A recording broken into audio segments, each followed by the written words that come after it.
Most of you know me as Bob Talcott, the wife, or the husband of Kim.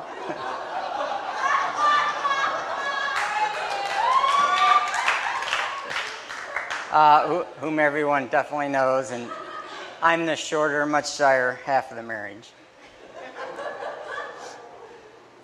I'm going to read this, sorry. Anyway, last year I attended Faith Walkers, and I enjoyed it very much. And during one of the sessions, I felt challenged to share my personal story. It seemed as if God was impressing it upon me, and I couldn't shake it, even though I am very adverse to any kind of public speaking. That whole day at Faith Walkers, I had this feeling or drive to do this, and so that whole day I took notes about what I could say, filling several pages of my notebook. I was even thinking about it as I went to bed. But as many things go, the next morning the feeling was gone, seemingly never to bother me again. But then recently the Nicaragua mission trip came up. And of course, because of my condition, I thought there would be no way I would go. But then during one day, it seemed as if God was impressing it upon me that I should go. I struggled with this the whole day, finally coming around to the thinking that I would go. But then the next day it was gone, as if yesterday never happened and I didn't need to go. Sometime later, I was thinking about Abraham and Jacob and Noah and others in the Bible since I've been reading the Old Testament. I realized that Abraham probably heard from God only a few times in his whole life, yet each encounter seemed to drive Abraham's direction for many years. Abraham heard God's instruction and then followed it, even though it took many years to do it. I related this to how I felt I had heard from God about sharing my story, and then again about going on the mission trip.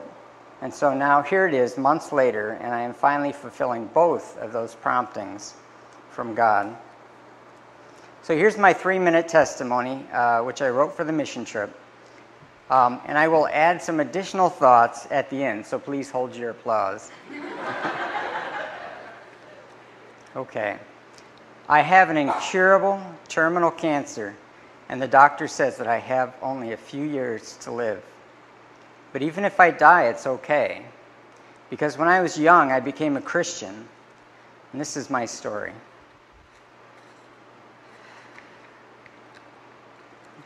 Or it will be in a minute. As a boy of about 10 years old, I attended a week-long summer Bible camp with my brothers.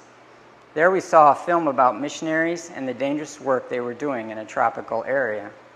This was a long time ago, and I don't remember all the details, but I do remember that the film told of a man who had lost a limb from an alligator attack. This had a deep impact on me, and I made 2 decisions. First, I decided that I needed to get saved so that if anything ever happened to me, I would go to heaven rather than hell. So after the film, I went forward to the altar at the church and asked Jesus to come into my heart. I accepted his gift of forgiveness and the sacrifice he made when he died on the cross to pay for my sins. Second, I decided I never wanted to be a missionary. In my teen years, I began to learn that there was more to being a Christian than having my sins forgiven just so I could go to heaven. I learned that Jesus wants me to be a good example of how he lived so that others can see Christ in me.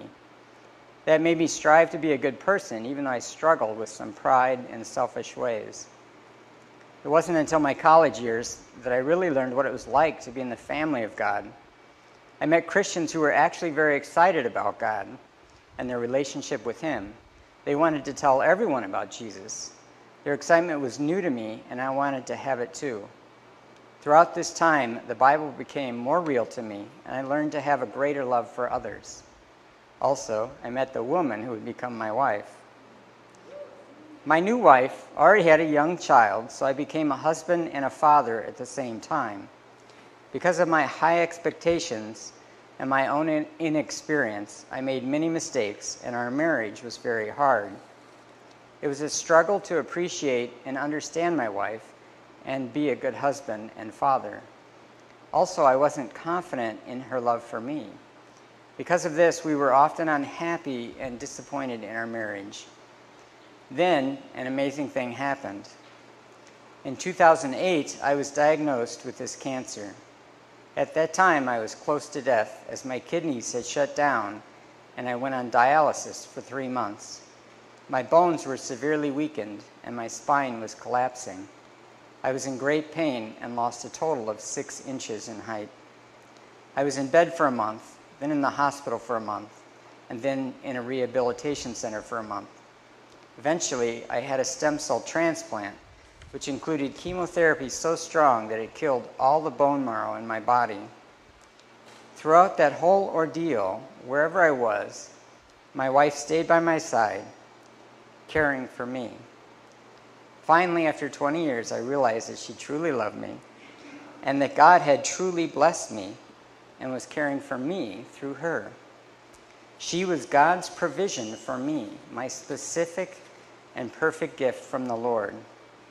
As a result, I learned to live with her in a more accepting and understanding way, and we both gained a new appreciation for each other. The Bible teaches us in Psalm 90:12 to number our days that we may gain a heart of wisdom, and that we are to be making the most of every opportunity because the days are evil. That's from Ephesians 5:16. This cancer is teaching me to make my days count, and I have become wiser. I know I can trust the Lord wherever I am and in whatever circumstance I find myself. I want to make the most of the opportunities I have to love others. Please understand, my prayer is not to be healed, but that God would let me be useful. Most of all, I just want the Lord to be pleased with me. And so now here I am, about to become a missionary to the city of Managua, Nicaragua.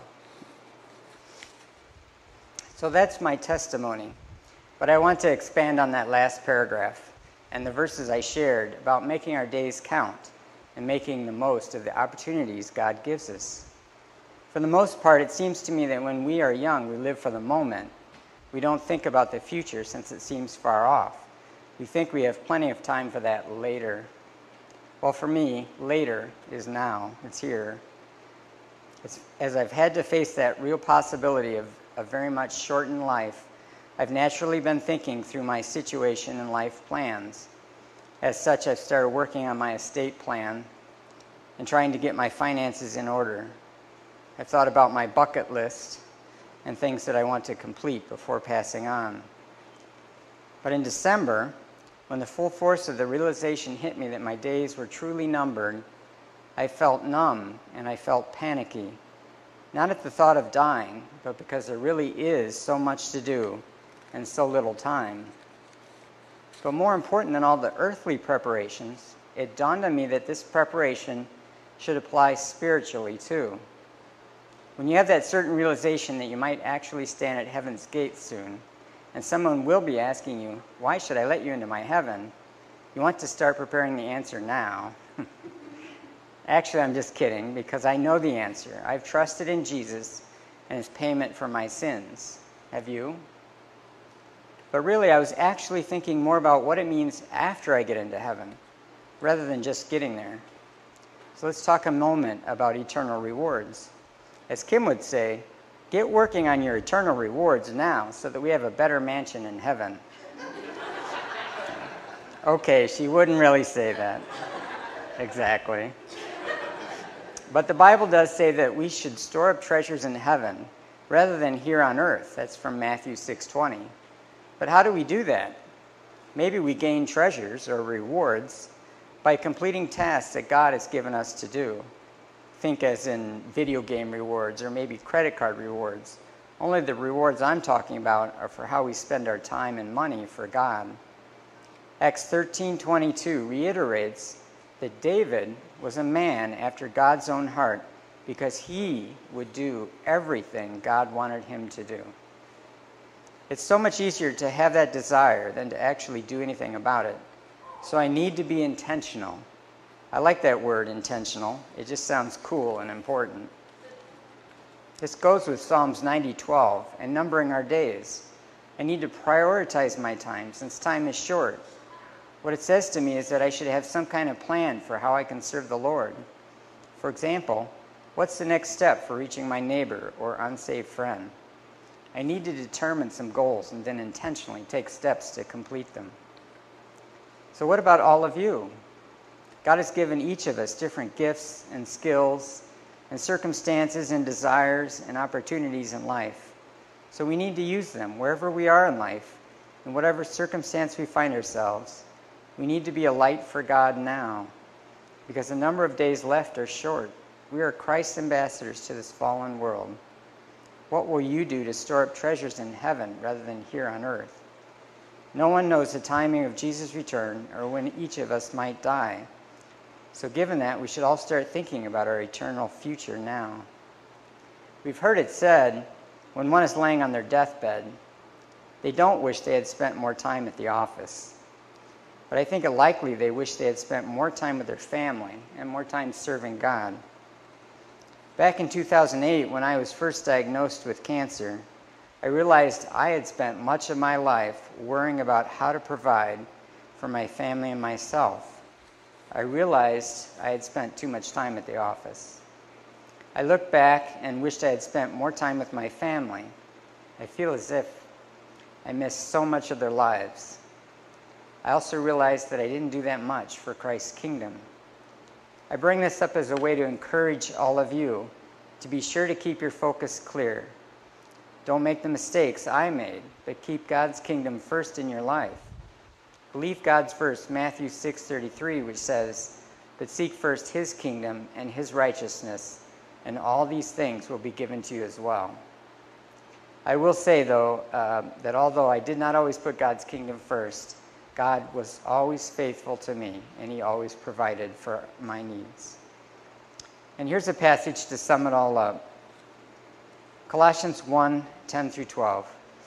"And we pray this in order that you may live a life worthy of the Lord and may please him in every way, bearing fruit in every good work, growing in the knowledge of God, being strengthened with all power according to his glorious might, so that you may have great endurance and patience, and joyfully giving thanks to the Father, who has qualified you to share in the inheritance of the saints in the kingdom of light." Thank you.